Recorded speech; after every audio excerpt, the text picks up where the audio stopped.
தமிழ் உறவுகளுக்கு வணக்கம். இன்று நம்மோடு இணைப்பில் இருப்பவர் the top political analyst from Texas mister Arun அவர்கள். வணக்கம் அருண், எப்படி இருக்கீங்க? வணக்கம் டாக்டர் கணேஷ். அருமையா இருக்கேன். நீங்க எப்படி இருக்கீங்க? நல்லா இருக்கேன் அருண், சூப்பரா இருக்கேன். இன்னைக்கு நம்ம பேச போற டாபிக் கொஞ்சம் ஒரு இன்ட்ரெஸ்டிங்கான டாபிக். நம்ம அதானி குரூப் நம்ம பார்த்தோம் அப்படின்னா பேன் பண்ணியிருக்கிறாங்க யூஎஸ்ல. ஃபெடரல் கவர்மெண்ட்டே ஆக்ஷன்ஸ் நிறைய எடுத்திருக்கிறாங்க. ஸோ அதனால இன்ஃபேக்ட் அதானி குரூப்ஸோட மொத்த ஸ்டாக்கே நீங்க பாத்தீங்கன்னா அப்படியே டப்புன்னு கீழே அப்படியே விழுந்திருக்கு. கிட்டத்தட்ட 1,00,000 கோடி வரைக்கும் லாஸ் அப்படின்ற அளவுக்குலாம் பேசுறாங்க. I know that you're investigating. நீங்க இன்வெஸ்டிகேட்டிவ் ஜெர்னலிஸ்ட் ஆயிட்டீங்கன்றது நம்மளோட மக்களுக்கு, நம்மளோட வியூவர்ஸ்க்கு சொல்லிக்கிறேன். பட் இருந்தாலும் சொல்லுங்க, என்ன ஆக்சுவலா நடந்தது? நீங்க எப்படி இந்த இன்ஃபர்மேஷனை கலெக்ட் பண்ணீங்க? முதல்ல இந்த கேஸ் மீடியால சர்ஃபேஸ் ஆன உடனே எல்லாரும் என்ன பேசிட்டு இருந்தாங்க அப்படின்னா, இந்தியால இந்த மாதிரி ஒரு பெரிய பிசினஸ் மேன் கவர்மெண்ட்டுக்கு லஞ்சம் கொடுக்கறது இது ஒன்றும் புதிய விஷயம் இல்லை. அங்கே நம்ம நம்ம அமைச்சரே ஊழல் கேஸ்ல எல்லாம் உள்ள போனவர் தான். அப்ப இதெல்லாம் எதுக்கு இவ்வளவு பெரிய விஷயமாக்குறாங்க? அதுவும் என்ன மக்களுக்கு இடையில என்ன கேள்வி இருந்தது அப்படின்னா, ஒரு யூஎஸ்ல இருக்கக்கூடிய கோர்ட் எப்படி இந்தியால இருக்கக்கூடிய ஒரு பெரிய பிசினஸ் மேனை சார்ஜ் பண்ண முடியும்? இது என்ன லிங்க் ரெண்டு பேருக்கும், யூஎஸ்க்கும் எப்படி அதானியோட லிங்க் ஆகுதுங்கிற மாதிரி பல கேள்விகளுக்கு இன்னும் விட கிடைக்காமலேயே. ஏன்னா நம்ம யூடியூப்ல மீடியால நம்ம பேசுறாங்க, பத்திரிகையாளர்கள்லாம் அந்த மேலோட்டமா பேசிட்டு போறாங்களே தவிர அது இன்டெப்தா என்ன பிரச்சனைங்கிறத மக்களுக்கு இன்னும் எடுத்து சொல்லல. அப்போதான் நான் அந்த ஃபுல் ஜட்மெண்ட் ஒரு 54 பேஜ் காப்பி அந்த நியூயார்க் கோர்ட்ல அவங்க கொடுத்த சார்ஜ் பண்ண சார்ஜ் ஷீட்டோட ஃபுல் காப்பி எடுத்து ஒரு 2 நாளா இதுதான் ஃபுல்லா படிச்சேன். நிறைய டெக்னிக்காலிட்டிஸ் இதுக்குள்ள இருக்கு. ஸோ இதை நம்ம மக்களுக்கு தெளிவுபடுத்தி சொல்லணும், இதுல என்ன நடந்திருக்குன்னு சொல்லணுங்கிறதுக்காக தான் இந்த காணொளி. முதல்ல நம்ம இதுல தெளிவா என்ன என்ன இது எங்க ஆரம்பிக்குது அப்படிங்கிறத முதல்ல தெளிவா பேசிடுவோம். ம். இந்தியாவில் இருக்கக்கூடிய எனர்ஜி கார்பரேஷன், அதாவது சோலார் எனர்ஜி கார்பரேஷன் ஆஃப் இந்தியாங்கிற அமைப்பு அது இந்தியாவோட இந்தியன் கவர்மெண்டோட ஒரு அமைப்பு, பப்ளிக் பப்ளிக் செக்டார் கம்பெனி. அந்த சரி. கம்பெனி கவர்மெண்ட் பாலிசி படி என்ன பண்றாங்க அப்படின்னா, ரினியூவபிள் எனர்ஜி அதிகமா பயன்படுத்தணும்னு சொல்லி சோலார் எனர்ஜிக்கு மாறக்கு ட்ரை பண்றாங்க. சோலார் ம். எனர்ஜியை அதிகம் கன்சியூம் பண்றதுக்கு ட்ரை பண்றாங்க. சரி. அப்படி என்ன பண்றாங்க, ஒரு டெண்டர் விடுறாங்க. அந்த டெண்டர் எப்படி விடுறாங்க அப்படின்னா, கிட்டத்தட்ட அந்த டெண்டர் ரெண்டா பிரிச்சு விடுறாங்க. ஒரு ஒரு டெண்டர் இந்தியன் எனர்ஜி கார்பரேஷன் கம்பெனிக்கும், ம். அந்த கம்பெனியை யார் ஓன் பண்றா அப்படின்னா அதானியோட குழுமம் அந்த கம்பெனியை ஓன் பண்ணுது. ம். அதே மாதிரி இன்னொரு கம்பெனி இதுல இன்வால்வ் ஆகுது. அந்த கம்பெனி இந்தியால ரெஜிஸ்டர் ஆன கம்பெனி கிடையாது, அது மொரீஷியஸ்ல ரெஜிஸ்டர் ஆன கம்பெனி. ம். ஓகே. அதுவும் ஒரு எனர்ஜி கம்பெனி தான். அதுவும் இந்த மாதிரி அதானி இந்தியன் எனர்ஜி கார்பரேஷன் எப்படி அதானி குழுமத்தோட எனர்ஜி ப்ரொடியூசிங் கம்பெனியா இருக்கோ, அதே மாதிரி மொரீஷியஸ்ல இருக்கக்கூடிய கம்பெனி ஒரு எனர்ஜி ப்ரொடியூசிங் கம்பெனி தான், ரினியூபிள் எனர்ஜி ப்ரொடியூசிங் கம்பெனி. அந்த அதுவும் அதான் இதுதானா? அது அதானி தான் இன்னும் தெரியல. அது ஒரு கம்பெனி மொரீஷியஸ்ல ரெஜிஸ்டர் பண்ணப்பட்டிருக்கனாலே நமக்கு பல கேள்விகள் வரலாம். ஆமா, யாரோடது? டாக்ஸ் எவேஷன் அது முக்காவாசி. ஆமா. ம். அதோட உண்மையான ஓனரை இந்த சார்ஜ் ஷீட் டிஸ்க்ளோஸ் பண்ணல. அது அண்டர் இன்வெஸ்டிகேஷன் தான் இன்னும். சோ அதனால அந்த பேரை கூட இந்த சார்ஜ் ஷீட்ல அவங்க மென்ஷன் பண்ணல. இதுல நீங்க கவனிக்க வேண்டிய விஷயம் என்னன்னா, இந்த இந்தியன் எனர்ஜி கார்பரேஷனோட எக்ஸிகியூட்டிவ் டைரக்டர், அந்த போர்ட் ஆஃப் டைரக்டர்ஸோட எக்ஸிகியூட்டிவ் டைரக்டர்ங்கிற ஒரு பேர் சாகர் அதானி. ம். அவரு அதானியோட மருமகன், கௌதம் அதானியோட மருமகன். ஓகே. ம். அதே மாதிரி இந்த இந்தியன் எனர்ஜி கார்பரேஷனோட சிஇஓட பேரு வினீத் ஜெயின். சரியா? இந்த 3 பேரை மட்டும் நீங்க ஞாபகம் வச்சுக்கோங்க. ஒண்ணு நம்ம பிக் பாஸ் கௌதம் அதானி, இன்னொன்னு சரி. சாகர் அதானி, அதானியோட மருமகன், அதே மாதிரி வினீத் ஜெயின். இவர் ம். தான் இந்த இந்தியன் எனர்ஜி கார்பரேஷனோட சிஇஓ. சிஓ. இந்த மூணு பேரும் முக்கியமான பேரு, மைண்ட்ல வச்சுங்க. அதே மாதிரி இந்த மொரிஷியஸ் கம்பெனிக்கு ஒரு ஸ்பெஷாலிட்டி இருக்கு. இந்த மொரிஷியஸ் கம்பெனி எப்படின்னா, அந்த கம்பெனியோட ஸ்டாக் இங்க நியூயார்க் ஸ்டாக் மார்க்கெட்ல ட்ரேட் ஆகுது. ஓகே. ம். உங்களுக்கு புரியுதா? ஸோ இந்த நியூயார்க் மார்க்கெட்ல ஸ்டாக் மார்க்கெட்ல ட்ரேட் ஆகக்கூடிய கம்பெனிங்கும் போது இது யூஎஸோட ரெகுலேஷன்ஸ்குள்ள வந்துடும். ஆமா. அது என்ன ரெகுலேஷன்ஸ் வரும்னா, ரெண்டு ரெகுலேஷன் இருக்கு. இதுவும் ரொம்ப முக்கியமா நீங்க ஞாபகம் வச்சுக்க வேண்டியது. ஒன்னு எஃப்சிபிஏ. ம். எஃப்சிபிஏ ஃபாரின் கரப்ட் பிராக்டிசஸ் ஆக்ட். ம். இன்னொன்னு எஸ்இசி. எஸ்இசி உங்களுக்கு இன்னும் ரொம்ப காமன் மேனுக்கு புரியுற மாதிரி சொல்லணும்னா, ஒல்ஃப் ஆஃப் வால் ஸ்ட்ரீட் படம் எல்லாரும் பார்த்திருப்பீங்க. அ. அந்த ஒல்ஃப் ஆஃப் வால் ஸ்ட்ரீட் படத்துல நம்ம ஹீரோவோட டிகாப்ரியோட கம்பெனிக்கு ஸ்ட்ராட்டன் ஸ்ட்ராட்டன் கம்பெனிக்கு பிரச்சனை வரும்போது எஸ்இசி இன்வெஸ்டிகேஷன் அடிக்கடி பேசிட்டு இருப்பாங்கல்ல. ஆமா, எஸ்இசி. ம். எஸ்இசிங்கிறது செக்யூரிட்டிஸ் அண்ட் எக்ஸ்சேஞ்ச் ஆக்ட். ம். இங்க நீங்க யூஎஸ்ல நீங்க ஸ்டாக் ட்ரேட் பண்ணணும், உங்க கம்பெனியோட ஸ்டாக் விற்கணும் அப்படின்னா இந்த ரெண்டு ரெகுலேஷன்ஸ் நீங்க கம்ப்ளை பண்ணி தான் ஆகணும். கரெக்ட். இந்த foreign corrupt taxes practices act என்ன சொல்லுது அப்படின்னா, நீங்க யூஎஸ் மார்க்கெட்ல நீங்க உங்க கம்பெனியோட ஸ்டாக்ஸை ட்ரேட் பண்ணணும் அப்படின்னா நீங்க எந்த ஒரு கரப்ஷன் ஆக்டிவிட்டிஸ்லயும் எந்த நாடுலையும் ஈடுபடக்கூடாது. ஓகே. அதுதான் இந்த எஃப்சிபியோட சாராம்சம். அதே ம் மாதிரி எஸ்சிசி வந்து எதை இன்வெஸ்டிகேட் பண்ணுவீங்கன்னா, நீங்க இந்த மாதிரி எக்கனாமிக் கிரைம்ஸ் ஏதாவது பண்றீங்களா ம் அப்படிங்கறத இன்வெஸ்டிகேட் பண்ணக்கூடியதான் எஸ்சிசி. அதுல அப்படி கிரைம் நடந்திருக்குன்னு தெரிஞ்ச அந்த இன்வெஸ்டிகேஷன் வந்து எஃபிஐக்கு ஃபார்வர்ட் ஆகும். சரி. Federal bureau of investigation follow ஆகும். இப்போ உங்களுக்கு வந்து இதுதான் இந்த இந்த மொத்த சார்ஜ் ஷீட்ல இன்வால்வ் ஆகக்கூடிய கம்பெனிஸ் அண்ட் ஏஜென்சிஸ் ரைட். இதுதான். சரியா? இப்போ என்ன நடக்குதுன்னா 2019 இந்த SECI solar energy corporation of India வந்து கிட்டத்தட்ட 2 டெண்டர் கொடுக்குறாங்க. ஒன்னு இந்தியன் எனர்ஜி கார்பரேஷனுக்கு, உங்ககிட்ட இருந்து நாங்க வந்து 8 கிகாவாட் ம் ஏஜி. 8 கிகாவாட் வந்து உங்கள்ட்ட இருந்து நாங்க பர்ச்சேஸ் பண்றோம். அதே ம் மாதிரி இந்த மொரிஷியஸ் கம்பெனிட்ட இருந்து 4 கிகாவாட் பர்ச்சேஸ் பண்றோம் ம் அப்படின்ற மாதிரி 2 எல்ஓஏ லெட்டர் ஆஃப் அவார்டு கொடுக்குறாங்க. அதாவது இந்த டெண்டரை வந்து 2 கம்பெனிக்கே பிரிச்சு கொடுக்குறாங்க.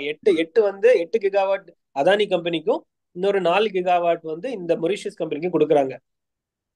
இதுதான் அந்த டைம்ல இருக்கிறதுலே one of the biggest power purchases in the whole world. Okay.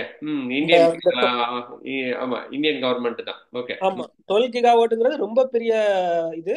ம் ஸோ குவான்டிட்டி ஆஃப் எலக்ட்ரிசிட்டி இதை வந்து இந்த 2 கம்பெனிக்கு பிரிச்சு கொடுக்குறாங்க. ஸோ இதுல பிரிச்சு கொடுக்கும்போது இப்போ நீங்க இந்த மொரிஷியஸ் கம்பெனிக்கு வாங்க. இந்த மொரிஷியஸ் கம்பெனி என்ன பண்றாங்க அப்படின்னா, இந்த மொரிஷியஸ் கம்பெனி நியூயார்க் ட்ரேட் மார்க்கெட்ல அவங்களோட கம்பெனி ஸ்டாக்ஸை வந்து ட்ரேட் பண்றாங்க. இதுல வந்து மேஜர் ஷேர் ஹோல்டரா இருக்கிறது வந்து கனடால இருந்து ஒரு கம்பெனி. அதாவது அது என்ன மாதிரி கம்பெனி அப்படின்னா, உங்களுக்கு தெளிவா புரிய வைக்கணும்னா, இப்போ நீங்க ஒரு இந்த ஒரு கம்பெனியோட பிஎஃப் அசெட் மேனேஜ்மெண்ட் எல்லாம் வந்து மேனேஜ் பண்ணுவாங்கல்ல, ஹோல்டிங் ஆமா கம்பெனி சொல்லுவாங்க. ஆமா. இப்போ யூஎஸ்ல நீங்க தெரியும்னா ஃபிடெலிட்டி சொல்லலாம். ஃபிடெலிட்டி மாதிரி ஒரு ஃபிடெலிட்டி, பேக்லாக், இது மாதிரி நிறைய கம்பெனிஸ் இருக்கு. ஆமா, பெர்க்ஷயர் ஹாத்வே நம்ம ஹாத்வே. ஆமா எல்லாமே அவங்க எல்லாம் வந்து இன்வெஸ்ட்மெண்ட் மேனேஜ்மெண்ட். ஆமா இன்வெஸ்ட்மெண்ட். நம்ம கிட்ட இருந்து வந்து பணத்தை வாங்கிட்டு அவங்க வந்து இன்வெஸ்ட் பண்ணுவாங்க ஆன் பிஹாஃப் ஆஃப் அஸ்.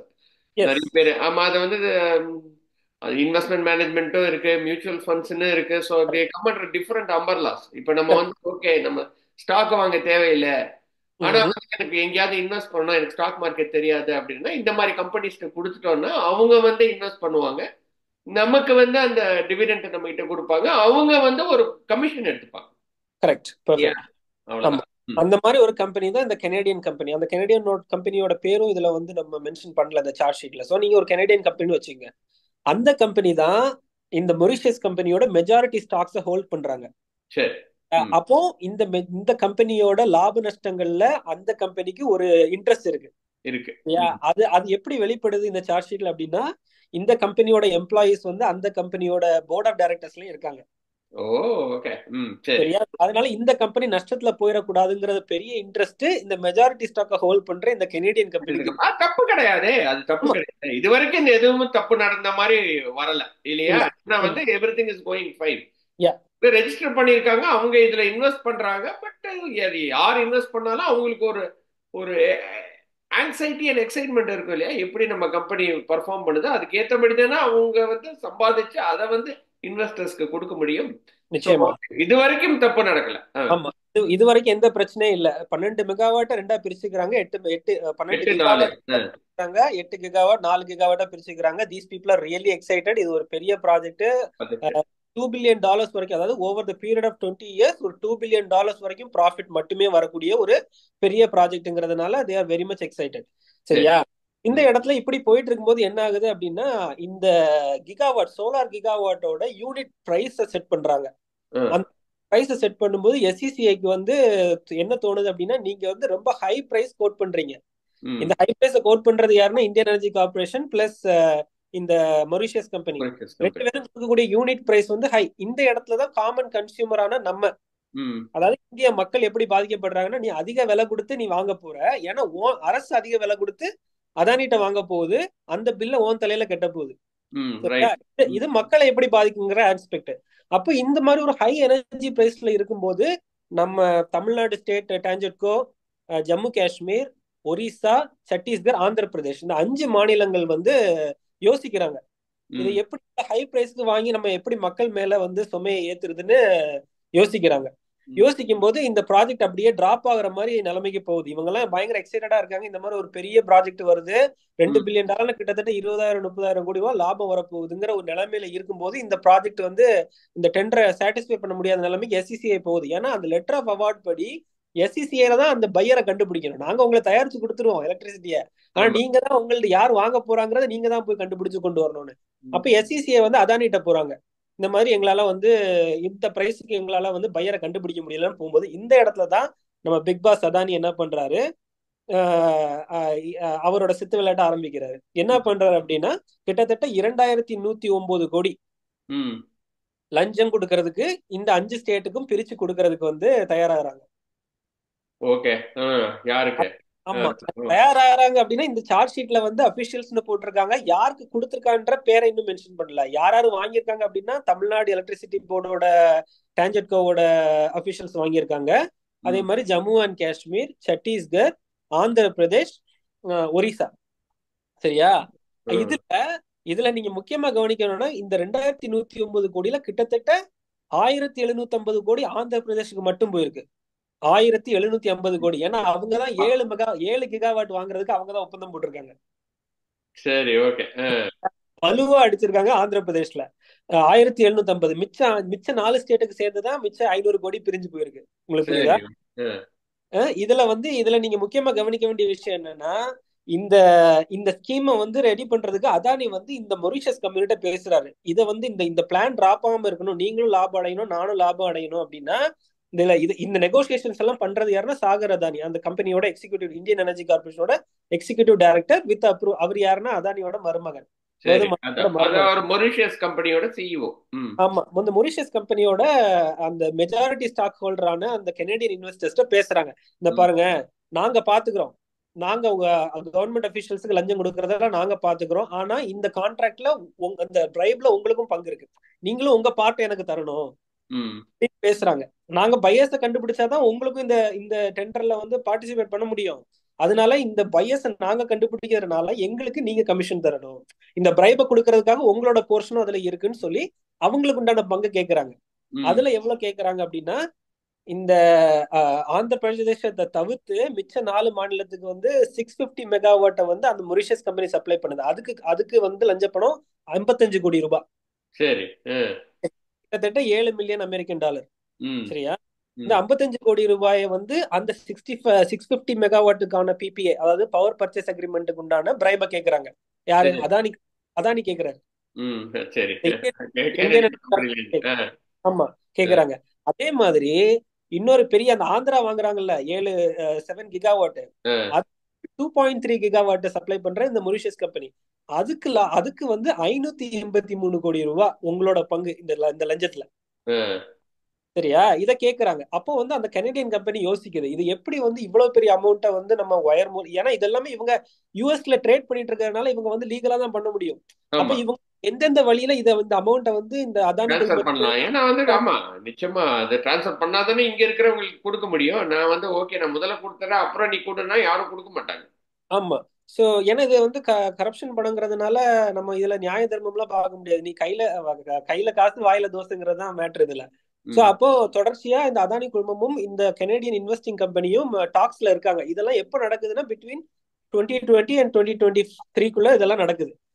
என்ன கேட்டுட்டு இருக்காங்க அப்படின்னா, இதை எப்படி எங்களுக்கு தர போறீங்க இந்த 583 கோடி ரூபாய்? அந்த 55 கோடி ரூபாய் காசாவே டிரான்ஸ்பர் ஆயிருச்சு. சரியா? அது வந்து ஒரு சின்ன அமௌண்ட்ங்கிறதுனால $7 மில்லியன் அது பண்ணிட்டாங்க. மத்தபடி 583 கோடி ரூபாய் எப்படி கொடுக்கறதுன்னு வரும்போது அதானி கம்பெனில இருந்தே ஒண்ணு ப்ரொபோஸ் பண்றாங்க. நீங்க இதை வந்து காசா தர வேண்டாம், உங்களுக்கு கிடைச்ச அந்த 4 மெகாவாட்ல இருந்து 2.3 கிகாவாட், 4 கிகாவாட்ல இருந்து 2.3 கிகாவாட்டோட அக்ரிமெண்ட்டை எங்களுக்கு கொடுத்துருங்க அப்படி கேக்குறாங்க. அப்படி கேட்கும்போது அவங்களுக்கும் அது சரின்னு படுது. ஏன்னா வந்து காசா கொடுத்தா மாட்டிப்போம், இந்த மாதிரி கிடைச்ச டெண்டர்ல இருந்து 2.3 கிகாவாட்டுக்கான டெண்டரை வந்து இந்தியன் எனர்ஜி கார்பரேஷன் கொடுத்துட்டோம்னா அந்த பிரைப் அமௌண்ட் செட்டில் ஆயிடும் அப்படிங்கிற மாதிரி அவங்க ஒரு முடிவுக்கு வராங்க. ஆனா இந்த இடத்துல அவங்களுக்கு ஒரு சிக்கல் வருது. என்ன வருது அப்படின்னா, நம்ம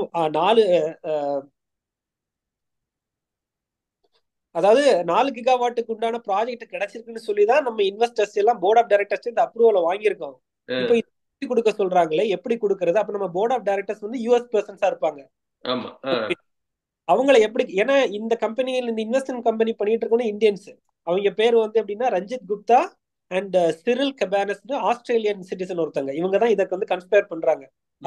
அதானி குழுமத்தோட. அப்ப இவங்களுக்கு இப்ப என்ன ரெஸ்பான்சிபிலிட்டி வருது அப்படின்னா, நம்ம இந்த போர்ட் ஆஃப் டைரக்டர்ஸை கன்வின்ஸ் பண்ணணும் இந்த 2.3 கிகாவாட்டை வந்து திருப்பி எஸ்சிசிக்கே கொடுக்கறதுக்கு. ம். நம்ம வந்து இதை டைரக்டா இந்தியன் எனர்ஜி கார்பரேஷன் மாத்தி விட முடியாது. ஆமா டைரக்டா, ஏன்னா வந்து உங்களுக்கு இது இருக்கு இல்லையா, உங்களுக்கு என்ன மெமரண்டம் ஆஃப் அக்ரிமெண்ட் இருக்கு. அந்த அக்ரிமெண்ட். மெமரண்டம் ஆஃப் அக்ரிமெண்ட்டை வச்சு தான் இன்வெஸ்டர்ஸ் இன்வெஸ்ட் பண்ணியிருப்பான். இப்ப ஆமா திடீர்னு வந்து நீ வந்து 4 மெகாவாட்டுக்கு 4 கிகாவாட்டுக்கு நீ வந்து அப்ரூவல் வாங்கி அதுக்காக ஃபண்டிங்கா வாங்கிட்டு இல்ல 2.3 வந்து மொரிஷியஸ் கம்பெனி கொடுக்குறேன்னா எப்படி ஒத்துப்பாங்க? ஆமா ஒத்துக்க மாட்டாங்கல்ல. அதனால என்ன பண்றாங்க, நாங்க திருப்பி எஸ்சிசிஐக்கே இதை கொடுக்க போறோம். அதுக்கு வந்து கொஞ்சம் ஃபால்ஸ் டாக்குமெண்டேஷனை ரெடி பண்றாங்க இந்த கெனடியன் இன்வெஸ்டிங் கம்பெனி. சரி. அவங்களுக்கு தெரியும் நம்ம வந்து அதானிக்கு தான் இதை வந்து பிரைப் அமௌண்டா கொடுக்க போறோங்கிறது அவங்களுக்கு தெரியும். ஆனா இந்த போர்ட் ஆஃப் டைரக்டர்ஸ் வந்து ஏமாத்துறாங்க. எப்படி ஏமாத்துறாங்கன்னா, இந்த மாதிரி எஸ்சிசிஎல் எக்கனாமிக் ப்ராப்ளம் இருக்கு, ம். அவங்க வந்து இதை வந்து ஹானர் பண்ண முடியாது, அப்படி இப்படி கொஞ்சம் ஃபால்சிஃபையா டாக்குமெண்ட் போட்டு அப்ரூவல் வாங்கிடுறாங்க ஒரு வழியா. இந்த ம். அப்ரூவல் வாங்கிட்டு இருக்கும்போதே சாகர் அதானி, அந்த இந்தியன் எனர்ஜி கார்பரேஷனோட இவர் அதானியோட மருமகன் இருக்காரு இல்லையா, கௌதம் அதானியோட மருமகன் தொடர்ந்து கான்டாக்ட்லயே இருக்காங்க. இதெல்லாம் வந்து மெசேஜிங் மூலமா பேசியிருக்காங்க. அது ஓகே, அந்த கோட் வேர்ட்ஸ் தான் ஃபுல்லா. ம். அதெல்லாம் லேட்டருக்கு வரேன், எப்படி எடுத்தாங்க அப்படிங்கிறது வரேன். ம். இதை வந்து கேட்டுட்டே இருந்திருக்காங்க, எப்படி வந்து பண்ணிட்டீங்களா, 2.3 கிகாவாட் அக்ரிமெண்ட் என்னாச்சு, உங்க போர்ட் ஆஃப் டைரக்டர்ஸ் கன்வின்ஸ் பண்ணிட்டீங்களா அப்படிங்கிற over the period of time talk பண்ணிட்டே இருக்கு. அந்த போர்ட் ஆஃப் டைரக்டர்ஸ் கன்வின்ஸ் பண்ணிடுறாங்க. சரி.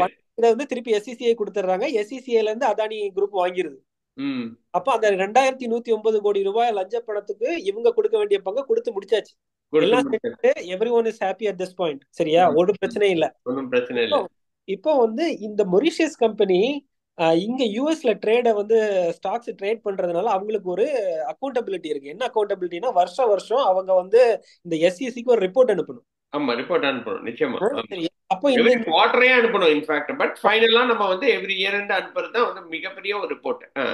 அப்போ ஒரு ஜெனரல் என்கொயரி வருது எஸ்இசி கிட்ட இருந்து இந்த கம்பெனிக்கு, இந்த கெனடி இன்வெஸ்டிங் கம்பெனிக்கு, இல்ல இந்த யூஎஸ்ல ஸ்டாக் ட்ரேட் பண்றாங்கல்ல அந்த கம்பெனிக்கு ஒரு ரிப்போர்ட் வருது. இந்த மாதிரி உங்களுக்கு லாஸ்ட் இயர்ல நீங்க பண்ண ப்ராஜெக்ட்ஸ் என்னென்ன டெண்டர் எடுத்திருக்கீங்க அதோட ரிப்போர்ட்லாம் எங்களுக்கு கொடுங்க அப்படின்னு வருது. அப்போ வந்து இவங்களுக்கு பக்குன்னு இருக்கு, இந்த கெனடி இன்வெஸ்டிங் கம்பெனிக்கு வந்து இதை எப்படி நம்ம வந்து கவர் அப் பண்றதுங்கிற ஒரு கொஸ்டின் வருது. அவங்க வந்து அதுல வந்து யாரெல்லாம் இன்வால்வ் ஆயிருக்காங்கன்னா, எஃபிஐயும் எஸ்இசி இன்வால்வ் ஆயிருக்கனால அவங்க பயந்துக்கிறாங்க. ம். சரியா, நம்ம வந்து மாட்டிப்போமோ அப்படிங்கிற ஒரு கவலை அவங்களுக்கு வந்துருச்சு. வந்த சரி. உடனே என்ன பண்ணிருக்காங்க, அவங்க அதானியே போட்டு கொடுக்குறாங்க. ஓ. ஓகே. ம். அவங்க இதுதான் முதல்ல மாற்றுறது, இதுதான் முதல் சந்தேகம் அதானிக்கு மேல வர்ற காரணம் என்னன்னா, அவங்க வந்து அந்த டாக்குமெண்ட், ஏன்னா இவங்க தப்பு பண்ணிருக்காங்கன்னு இவங்களுக்கு தெரியுது. இந்த கனடியன் இன்வெஸ்ட்மெண்ட் கம்பெனி நம்ம தப்பு பண்ணிட்டோம், டாக்குமெண்ட்டை ஃபால்சிஃபை பண்ணி தான் போர்ட் ஆஃப் டைரக்டர்ஸ் வந்து நம்ம அப்ரூவல் வாங்கியிருக்கோம் இந்த இந்த அவார்டை திருப்பி கொடுக்கறதுக்கு. அப்படிங்கும்போது இது எப்படி கவர் அப் பண்றதுன்னு இவங்களுக்குள்ள ஒரு கான்ஸ்பிரசி பண்றாங்க. பண்ணும்போது என்ன என்ன நினைக்கிறாங்க அப்படின்னா, அதானி லஞ்சம் கேட்டார் எங்க கிட்ட அப்படிங்கறத போட்டு கொடுத்துறாங்க. ஆனா இவங்க கொடுத்தது சொல்லல. சரி. ம். ஏன்னா சொல்ல வேண்டிய அவசியம் உங்களுக்கு இல்ல, இவங்க வந்து அதானி கிட்ட கொடுக்கல, இல்ல எஸ்சிசிஐ கிட்ட தானே திருப்பி கொடுத்துருக்காங்க. ஆமா. அதனால வந்து அதை வந்து நாங்க எஸ்சிசிஐக்கு தான் திருப்பி கொடுத்தோம், அதுக்கு வேற காரணங்கள் இருக்குன்னு சொல்லி இவங்க போர்ட் ஆஃப் டைரக்டர்ஸ் என்ன போய் சொன்னாங்களோ அதே போய் எஃபிஐ பிளஸ் எஸ்சிசிடையும் அவங்க சொல்லிட்டாங்க. சரி. சொன்ன உடனே அதானி அதானி வந்து இங்கதான் உள்ள வர்றாரு. கௌதம் ம். அதானியோட மேல இவர் தப்பு பண்ணியிருக்கான்றது இப்பதான் உள்ள வருது. இந்த நியூஸ் பிளாஷ் ஆன உடனே என்ன ஆகுது, அதானி இந்த ப்ராஜெக்ட், இந்த மெகா ப்ராஜெக்ட பில்ட் பண்றதுக்காக யூஎஸ்ல கிட்டத்தட்ட $2 பில்லியன், கிட்டத்தட்ட 20,000 கோடி ரூபாய் ஜெனரேட் பண்ணிருக்காங்க கடனா. ம். ஓகே. எப்படி ஜெனரேட் பண்ணிருக்காங்க அப்படின்னா, நீங்க யூஎஸ்ல இருக்கக்கூடிய இந்த மாதிரி நாங்க ஒரு ப்ராஜெக்ட் பண்ண போறோம், எங்களுக்கு வந்து இவ்வளவு பெரிய டெண்டர் ஒண்ணு கிடைச்சிருக்கு, இந்த அடுத்த 20 வருஷத்துல எங்களோட ப்ராஃபிட் எவ்வளவு இருக்க போகுது, அதனால நாங்க வந்து செக்யூரிட்டி பாண்ட்ஸ், நீங்க சொன்னீங்க இல்லையா, செக்யூரிட்டி பாண்ட்ஸை வந்து யூஎஸ் மார்க்கெட்ல விற்க போறோம்னு சொல்லி யூஎஸ்ல அவங்களோட அதானி குழுமத்தோட பாண்ட்ஸ் எடுத்து யூஎஸ்ல ஸ்டாக் மார்க்கெட்ல பப்ளிக்கா ட்ரேட் ஆகாது. இது ம். எப்படி ட்ரேட் ஆகும் அப்படின்னா, இந்த கேபிட்டல் கம்பெனிஸ், ஆமா. இன்வெஸ்ட்மெண்ட் கம்பெனிஸ் போய் வாங்குவாங்க, ஆமா. அவங்கள்ட்ட வந்து பெரிய பெரிய அமௌண்ட்டுக்கு பாண்டு வாங்குவாங்க. ம். அப்படி ஜெனரேட் பண்ண அமௌண்ட் வந்து 1.36 billion. Super super. Okay. Point three அப்ப சிக்ஸ் ஜென்ரலா அந்த அந்த இடத்துல பாண்டு அப்படின்றது வந்து நம்ம வந்து கவர்மெண்ட் பாண்ட்ஸ் வாங்குவோம் இல்லையா, ஆமா, நம்ம இன்வெஸ்ட்மெண்ட் பர்பஸ்க்காக கவர்மெண்ட் பாண்ட் வாங்கணும்னா கவர்மெண்ட்டுக்கு மேல நம்ம வந்து இன்வெஸ்ட் பண்ற மாதிரி அதோட கரெக்ட். ரிட்டர்ன்ஸ் வந்து ரொம்ப கம்மியா இருக்கும். ஆமா ஆமா அப்ப நம்ம வந்து இல்ல கொஞ்சம் ரிஸ்க் எடுக்கலாம் அப்படின்னா நம்ம என்ன பண்ணுவோம்னா கம்பெனியோட பாண்டை வாங்குவோம். ஆமா மைக்ரோசாஃப்ட் கம்பெனியோட பாண்டை வாங்கணும்னா ஓரளவுக்கு ஸ்டேபிளா இருக்கும் அப்படின்ற ஒரு நம்பிக்கை இருக்கும். ஆனா வந்து ரிட்டர்ன்ஸ் வந்து கொஞ்சம் ஜாஸ்தியா வரும். ஆமா பட் இந்த மாதிரி மொரிஷியஸ் கம்பெனியோட பாண்ட்ஸை வாங்குறோம் அப்படின்னா உங்களுக்கு இன்வெஸ்ட்மெண்ட் ஜாஸ்தியா இருக்கும், ஆனா ரிஸ்க் ரொம்ப ஜாஸ்தியாகவும் இருக்கு. ஆமா ஆமா. சோ ஸோ அந்த ஆமா, நீங்க வந்து ஒரு கம்பெனி வரணும்னா நீங்க ஸ்டாக்ஸ்லயும் நீங்க போயிட்டு ம், நீங்க வந்து நமக்கு என் கம்பெனிக்கு இன்வெஸ்ட் பண்ண நம்ம சொல்லலாம். பாண்ட்ஸ்லயும் நம்ம வந்து சொல்லலாம். ம். பாண்ட்ஸ்லயும் நம்ம போயிட்டு மார்க்கெட்டுக்கு போயிட்டு நான் பாண்டை விற்கிறேன் அப்படின்னா அந்த பாண்டை வாங்குறதுக்கு ஆள் இருந்தாங்கன்னா இன்வெஸ்ட் பண்ணுவாங்க. கரெக்ட். இல்லையா? அது பேரு ஃபிக்ஸ்டு டெபாசிட் இன்கம்னு நம்ம சொல்லுவோம். பட் இருந்தாலும் ரொம்ப டெக்னிக்கலா போக தேவையில்லை. நான் ம். ஃபைனான்ஸ்ல இருக்கனால எனக்கு லைட்டா மக்களுக்கு புரியுற மாதிரி சொல்லணும்னு நினைச்சேன் நான். அவ்வளவுதான், சொல்லுங்க. தெளிவுபடுத்தி ஆகணும். ரொம்ப தெளிவா நீங்க சொன்னதுக்கு நன்றி. ம். அந்த அதானி குழுமத்தோட செக்யூரிட்டி பாண்ட்ஸ் வந்து யூஎஸ்ல கொண்டு வந்து விக்கிறாங்க. அப்படி விற்கும் போது அவங்க சர்டன் நார்ம்ஸ் அண்ட் ரூல்ஸ் வந்து சாட்டிஸ்ஃபை பண்ணணும். ஆமா. அந்த இடத்துல இந்த எஃப்சிபிஏ வருது. எஃப்சிபிஏங்கிறது வந்து ஃபாரின் கரப்ட் பிராக்டிசஸ் ஆக்ட். நீ ம். வெளிநாட்டுல இந்த மாதிரி கரப்ஷன் பண்ணக்கூடிய ஒரு கம்பெனியா இருந்த அப்படின்னா நீ அமெரிக்கன் மார்க்கெட்ல எல்லாம் கொண்டு வந்து உன்னோட ஸ்டாக்ஸ் பாண்ட்ல விற்க பண்ணக்கூடாது. பண்ணக்கூடாது. இதுல அப்ரூவ்டு பை அதானி அவங்களோட டாக்குமெண்டேஷன்ல எல்லாம் என்ன போடுங்கன்னா zero tolerance policy for corruption and bribery. Okay. சரியா? அவங்களோட எல்லா டாக்குமெண்ட்லயும் zero tolerance policy for corruption and bribery, நாங்க அதை பண்றது கிடையாது அப்படின்னு சொல்லி அவங்க வந்து அந்த செக்லிஸ்ட் அனுப்புவாங்க. இங்க இந்த யூஎஸ்ல இருக்கக்கூடிய அந்த எஸ்இசி ரெகுலேஷன் ஏஜென்சி வந்து அதானி குழுமத்துக்கு வந்து நீங்க இதெல்லாம் நீங்க சாட்டிஸ்ஃபை பண்ணாதான் இங்க வந்து அந்த பாண்டை நீங்க விற்க முடியும் எங்க மார்க்கெட்ல அப்படின்னு ம். அனுப்பும்போது அதுல எல்லாமே we are very good, good governance, no bribery, no corruption, அப்படிதான் அதெல்லாம் நார்மலா அது பண்றது தானே. மாதிரி டிக் போட்டுக்கிட்டே வருவாங்க. ஆமா, எல்லா செக்லிஸ்டையும் இது பண்ணிட்டு பாண்டை வித்தாச்சு. அப்படி வித்து தான் 1.36 பில்லியன் ஜென்ரேட் பண்ணி இந்த ப்ராஜெக்டை வந்து கன்ஸ்ட்ரக்ட் பண்ணியிருக்காங்க இவங்க. ம். அப்படி பண்ணும்போது அத வந்து இப்போ இந்த இந்த இப்போ நீங்க பழைய கேஸ் பாருங்க, அந்த கேஸ்ல அதானி பேர் வந்ததுனால இது வெளியே வந்துருச்சு. ரைட். அப்ப வந்து நீங்க நீங்க பாண்ட் முதல்ல ஜென்ரேட் பண்ணிருக்கீங்க, அப்ப நீங்க கரப்ட் கம்பெனி இல்லைன்னு சொல்லிருக்காங்க. அப்ப இது இது என்ன சார்ஜ் வருது அப்படின்னா ஃபால்சிஃபைங் டாக்குமெண்ட்ஸ், ம். சரி. Security fraud under under security fraud தான் இது. ஆமா. Security fraud and foreign corrupt ரெண்டு பிராக்டிஸ். ஆப்லயுமே வரும் உங்களுக்கு. ஆமா, எஸ்இசிலயும் வரும், உங்களுக்கு வந்து நீங்க சொன்ன அந்த எஃப்சிபிஏலயும் வரும். எஃப்சிபிஏ ஏன்னா ரெண்டு. செக்யூரிட்டிஸ், ஏன்னா வந்து நீங்க பாண்டை விற்கும் போது பொய்யா சொல்லி தான் வித்திருக்கிறீங்க. அப்போ அது செக்யூரிட்டிஸ் ப்ராப்ளம். ஆமா ஏன்னா வந்து அது வந்து நிச்சயமா நீங்க வந்து எப்படி இன்வெஸ்ட்மெண்ட் வாங்குவீங்கன்னு. அதே மாதிரி எஃப்சிபிஏ ஏன்னா வந்து நீங்க வந்து கரெக்ட் பண்ணியிருக்கிறீங்க, கவர்மெண்ட் ஆஃபீஸ் கரெக்ட் பண்ணியிருக்கீங்க, நீங்க அதுவும் நீங்க வந்து எங்களோட எக்ஸ்சேஞ்ச்ல நீங்க விற்கிறீங்க அப்படின்றதுனால ரெண்டு ஆக்ட்லயும் வரும். ரெண்டு ஆக்ட். இதுதான் அவங்க மேல உள்ள குற்றச்சாட்டு. இது ஓகே. போக இன்னொரு இடத்துல வசமா மாட்டினார். என்ன மாட்டினார் அப்படின்னா இவர் வந்து ஹாங்காங்ல ஒரு பேங்க்ல கடன் வாங்குறாரு, ஒரு கம்பெனில கடன் வாங்குறாரு. ம். அந்த கம்பெனி என்ன பண்றாங்கன்னா உங்களுக்கு இந்த மெர்ஜர்ஸ் அண்ட் அக்யூசிஷன்ஸ் எல்லாம் தெரியும். நம்ம நிறைய கடன் கொடுத்துருக்கோம் அப்படின்னா நம்ம கம்பெனில இருந்து ஒரு பாதி போர்ஷனை வந்து இன்னொரு கம்பெனிக்கு விற்க போறோம் அப்படின்னா அந்த வாங்குற கம்பெனி கொஞ்சம் டியூ டெலிஜென்ஸா செக் பண்ணுவாங்க, இவங்க எங்கெங்க கடன் கொடுத்துருக்காங்க, திருப்பி வர்றதுக்கு வாய்ப்பு இருக்கா, அது வாங்கின கம்பெனிஸோட ப்ராஜெக்ட் என்ன அப்படின்லாம் பார்ப்பாங்கல்ல. அந்த இவரோட கெட்ட நேரம் அந்த ஹாங்காங் கம்பெனியோட ஒரு போர்ஷனை யார் வாங்கியிருக்காங்க அப்படின்னா யூஎஸ்ல இருக்க ஒரு கம்பெனி வாங்குது.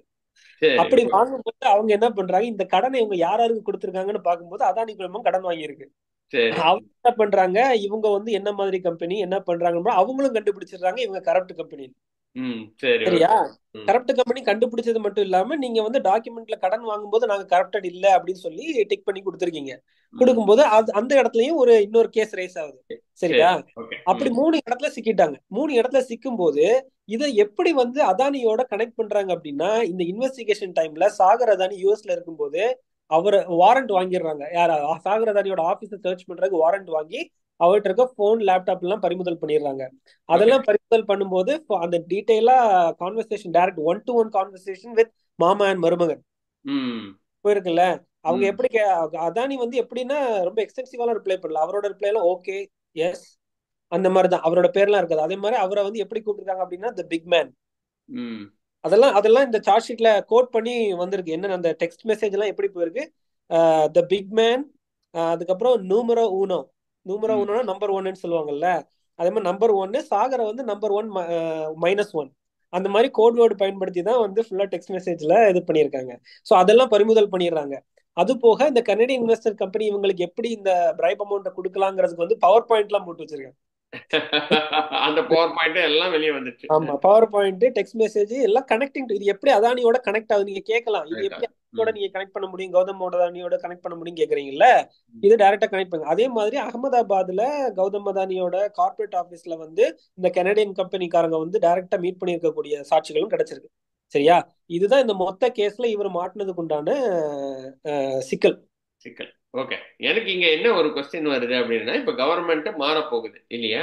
கவர்மெண்ட் மாறப்போகுது. உங்களுக்கு நமக்கு நல்லா தெரியும், நம்மளோட பிரைம் மினிஸ்டர் மோடி அண்ட் இந்த சைட்ல நம்ம வந்து பார்த்தோம் அப்படின்னா, இங்க வந்து இருக்கிற பிரசிடென்ட் மிஸ்டர் ட்ரம்ப் ஒரு நல்ல ஃப்ரெண்ட்ஸ். அண்ட் நமக்கு எல்லாருக்கும் தெரியும், அதானியும் மோடியும் வெரி க்ளோஸ். ஃபர்ஸ்ட் அவர் வந்து 2014 இருந்து வரும்போதே வந்து அதானியோட ஹெல்ப்போட தான் வந்தார். பட் பிசினஸ் அப்படின்னாலே சில மால் பிராக்டிசஸ் இருக்கும் அப்படின்றதையே நான் வந்து அதை ஒத்துக்கிறேன். It comes down to the government to prosecute who and who not, இல்லையா? அதுவும் நம்ம வந்து பார்த்துருக்கோம். எத்தனையோ பேர் இதை விட ஜாஸ்தியா இருக்கிறவங்களும் மன்னிக்கப்பட்டிருக்கிறாங்க. சரி விட்டுருப்பா அப்படின்னு கவர்மெண்ட் வந்த உடனே ஒண்ணுமே இல்லாதவன் வந்து பிடிச்சி போய் பெரிய லெவல்ல போய் மாட்டினதும் நம்ம வந்து பார்த்துருக்கோம். நீங்க எப்படி பாக்குறீங்க இந்த இந்த இந்த இடத்துல வந்து ஃபைனலா எப்படி முடியும்னு நீங்க நினைக்கிறீங்க? என்னைய பர்சனலா கேட்டீங்க அப்படின்னா, இது ஒண்ணுமே இல்லாம முடிஞ்சிடும் அப்படின்ற மாதிரி தான் வந்து நான் பாக்குறேன். at the end of the day everything will be sorted out between Mr. Modi and Mr. Trump அப்படின்ற மாதிரி நான் பாக்குறேன். இல்ல எஸ்இசி அண்ட் எஃபிஐ அண்ட் எஃப்சிபிஏக்கு அந்த அத்தாரிட்டியை கொடுப்பாங்களா அப்படின்றது it's just matter of phone call for Trump to say hey leave these guys they help me to become a president next time too அப்படின்ற மாதிரி இருந்தாலும் முடிஞ்சிச்சு, அவ்வளவுதான். அப்படியே எல்லாமே மறைஞ்சிடும். கருத்துக்கள். Last and final question. இல்ல, ட்ரம்ப் ஒரு பிசினஸ் மேன், அதையும் நீங்க மனசுல வச்சுக்கணும். அவர் வந்து ஒரு பெரிய, எப்படி அதானி ஒரு பிசினஸ் மேனோ அதே மாதிரி ட்ரம்ப் ஒரு பிசினஸ் மேன். இந்த மாதிரி ஆக்டிவிட்டிஸ் எல்லாம் எப்படி நடக்குங்கிறத ட்ரம்ப் நல்லா உணர்ந்தவர் தான். ஸோ அதனால இதுல வந்து கௌதம் அதானி இதுல இருந்து வெளியே வர்றதுக்கு வாய்ப்பு இருக்குன்றதுதான் என்னோட கருத்தும். ஏன்னா வந்து மோடி அண்ட் ட்ரம்ப்போட ரிலேஷன்ஷிப், இந்தியா அண்ட் யூஎஸோட ரிலேஷன்ஷிப் வந்து ட்ரம்ப் இங்க பிரசிடென்டா எலெக்ட் பண்ணதுக்கு அப்புறம் எவ்வளவு ஸ்ட்ரென்தன் ஆகுங்கிறது வந்து உலகம் ஃபுல்லா எல்லாரும் பாக்குறாங்க, பேசுறாங்க. அதே மாதிரி மோடி இங்க வரும்போது யூஎஸ்ல ரெஸ்பான்ஸ் எப்படி இருக்குன்றத வந்து நம்ம பார்த்துட்டு இருக்கோம். ஸோ அந்த பொலிட்டிக்கல் டிப்ளமேசினாலையும் Trump being a businessman and Adani being a businessman இந்த மாதிரி இதுல இருந்து வெளியே வர்றதுக்கு தான் வாய்ப்பு அதிகம் நான் பாக்குறேன். அதே மாதிரி இந்தியால மீடியா வந்து இந்த பொலிட்டிக்கல் இதை வந்து கவர் பண்ணிடுவாங்க அப்படின்னாலும். ஏன்னா நம்ம ஊர்ல லஞ்சம் கொடுக்கறது எல்லாம் மக்களே வந்து யாருதான் கொடுக்கல யாருதான் வாங்கலன்ற அளவுக்கு வந்துட்டாங்கல்ல. ஸோ இந்தியால இது ஒரு தெரியாது. இது ஒரு பெரிய விஷயமாவே இந்தியாவும் எடுக்க மாட்டாங்க அப்படின்றதுதான் எனக்கு என்ன கஷ்டமா இருக்கு அப்படின்னு. நீங்க வந்து இந்த இந்த இந்த இந்த சூழலுக்குள்ள வந்து கடைசியில மாற்றுறது வந்து பொதுமக்களாகிய நீங்களும் நானும் தான். எங்க அம்மா தான் எலக்ட்ரிசிட்டி பில்லு ஜாஸ்தியா கட்ட போறாங்க at the end of the day, இல்லையா? ஏன்னா வந்து இதுதான் கார்பரேட் வேர்ல்டு. எல்லாருமே காசு, எல்லாருமே அவங்கவுங்க லாபத்தை அவங்கவுங்க எடுத்துட்டு போயிடுவாங்க. கடைசியில வந்து கன்சியூமர்ஸ் ஆக இருக்கிற நாம வந்து 10 காசு 20 காசுன்னு ஏறும்போது நமக்கு தெரியாது. அப்படின்னும் போது கடைசியில நம்ம ஒரு 50 ரூபா 100 ரூபாய் ஜாஸ்தியா கட்டுவோம். ஒவ்வொரு வீட்ல இருந்து 100 ரூபாய் போகுது அப்படின்னா எவ்வளவு பெரிய அமௌண்ட் அது. எவ்வளவு பெரிய அமௌண்ட் யோசிச்சே பார்க்க முடியாது. பட் அது 100 ரூபாய் இருந்தனா பசங்களுக்கு ஏதாவது ஒரு சாக்லேட் வாங்கி கொடுக்கலாம். இல்லைன்னா வந்து நம்மளே போயிட்டு போயிட்டு ஒரு வேர்க்கடலை சாப்பிடலாம் பீச்சில் போய் உக்காந்துட்டு. ஏதாவது ஒரு ஐஸ்கிரீம் சாப்பிடலாம். ஏதாவது ஒண்ணு இல்லையா? நம்ம இருக்கிற நம்ம மனசுக்கு எரிஞ்சு நமக்கு தெரிஞ்சவங்களுக்கு இல்லாதவங்களுக்கு ஒரு 100 ரூபாய் கொடுக்கலாம். ஆனா அந்த 100 ரூபாவோட வேல்யூ வந்து இன்னைக்கு வந்து அப்படி ஆகி போச்சுன்னு நினைக்கும் போதுதான் வந்து கஷ்டமா இருக்கு, இல்லையா? மக்களுக்கு எடுத்து சொல்ல வேண்டிய கடமை நம்மளுது. இதை வந்து அக்கக்கா பிரிச்சு போட்டாச்சு மக்கள் முன்னாடி என்ன நடந்திருக்கு, இதனால யார் யாரு வந்து லாபம் அடைய போறாங்க, யாரு மேல சுமை ஏற போகுதுங்கிறதையும் நம்ம தெளிவுபடுத்தியாச்சு. அத மக்கள் மாற்று கருத்தே கிடையாது, அவ்வளவுதான். இதெல்லாம் வந்து ஏன்னா கார்பரேட் வேர்ல்டு இருந்து ஃபைனலா வந்து எங்க வந்து நிக்குதுன்னா பொலிட்டீஷியன்ஸ்ட வந்து நிக்குது. அவங்க வந்து நம்ம வந்து ஓகே தமிழ்நாடு கவர்மெண்ட் என்ன நினைக்கும், சரி கொஞ்சம் அவங்ககிட்டயும் வாங்கிப்போமே, நமக்கு தான் காசு வருது. நம்மளும் வந்து நமக்கு தான் நிலக்கரி இருக்கு, நிலக்கரியில இருந்து கொஞ்சம் நம்ம வந்து எடுத்துக்கலாம், தண்ணியில இருந்து கொஞ்சம் எடுத்துக்கலாம், அவங்ககிட்ட இருந்து கொஞ்சம் வாங்கிக்கலாம், மொத்தமா மக்கள் கிட்ட போட்டுடலாம். அதான் வந்து இப்பதான் எலக்ட்ரிசிட்டி நம்ம வந்து பாக்குறோம் இல்லையா, விலை இன்க்ரீஸ் ஆகிட்டே போயிட்டு இருக்கு. 2 மாசத்துக்கு ஒரு வாட்டி, அதாவது மாசம் ஒரு வாட்டின்னு சொன்னாங்க நம்ம வந்து எலக்ட்ரிசிட்டி. அப்படின்னா வந்து உங்களோட வேல்யூ கம்மி ஆகும் அப்படின்றதுனால பட் அதையும் பண்ணல தமிழ்நாடு கவர்மெண்ட். ஸோ என்ன பண்ண முடியும், அவ்வளவுதான். இதுதான் வந்து உண்மை. அதாவது வாழ்க்கையின் உண்மைத்துவம் அப்படின்றது வந்து நம்ம சொல்ல வேண்டியது. நம்ம கண்ணுக்கே தெரியாம நம்ம எப்படி வந்து நமக்கு வந்து சுமைகள் வருது அப்படின்றதுக்கு இது ஒரு மிகப்பெரிய ஒரு குட் எக்ஸாம்பிள் வரும். ஆமா. I want to congratulate you for going through this document and letting us know what it is. என்னால புரிஞ்சுக்க முடியுது, எத்தனை பேரால புரிஞ்சுக்க முடியும்னு தெரியல. பட் கடைசியில சுமை வந்து மக்கள் கிட்ட தான். சொல்லுங்க. நிச்சயமா நம்ம வந்து எப்படி நம்மள அறியாமலே நம்ம எப்படி சுரண்டப்படுறதுக்கு உண்டான ஒரு பெர்ஃபெக்ட் எக்ஸாம்பிள். நான் வந்து என்னோட டைம் இதுல ஏன் இவ்வளவு இன்வெஸ்ட் பண்ணேன், இந்த மக்களுக்கு ஏன் இவ்வளவு தெளிவுபடுத்தணும்னு நான் சொல்லணும்னு நினைச்சேன்னா, இந்த இடத்துல மக்களுக்கு மேல எப்படி சுமை ஏத்தப்படுதுங்கிறத வந்து தெளிவுபடுத்திட்டோம்னா அவங்களுக்கு ஒரு விழிப்புணர்வு வரும். சரியா? அந்த ம். விழிப்புணர்வை கொடுக்கறதுக்காக தான் நம்ம இவ்வளவு தூரம் மெனக்கட்டோம். But thanks for give me this opportunity. இல்ல இல்ல, we have to say thanks to you for going through this pain of doing 40. சரி. வாழ்க வளம். Okay. Thank you.